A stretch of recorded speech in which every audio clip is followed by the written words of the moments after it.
Welcome back, everybody. Today, I'm going to teach you how to automate customer follow-ups with GoHighLevel using SMS, email, and calls. This automation will save you countless hours by nurturing leads automatically based on their engagement, ensuring no potential customer slips through the cracks. First, open your web browser and navigate to your GoHighLevel login page. Enter your credentials and click Login to access your dashboard.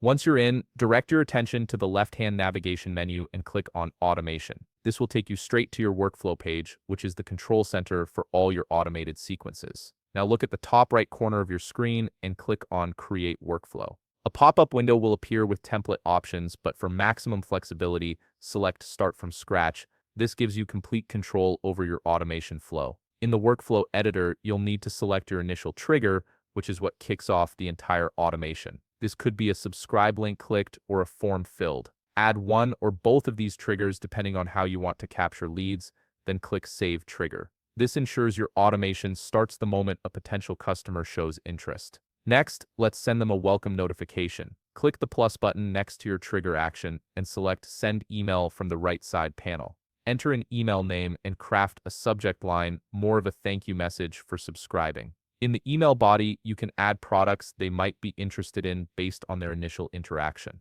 Once you're satisfied, click Save Action. Here's where it gets strategic. Click the plus icon again and add a wait trigger.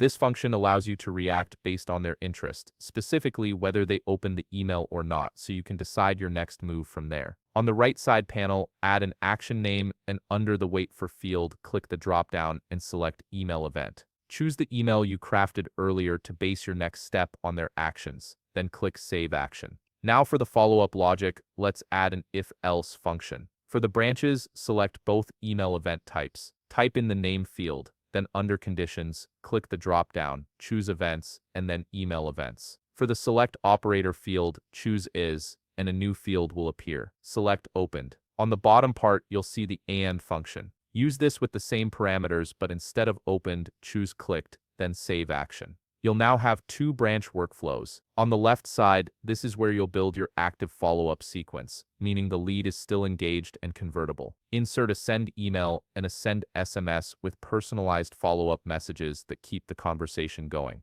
Once you've configured everything, click Save on the top right corner of your screen, and your automated follow-up system is live. If you found this video helpful, please leave a like, subscribe, and see you in the next video.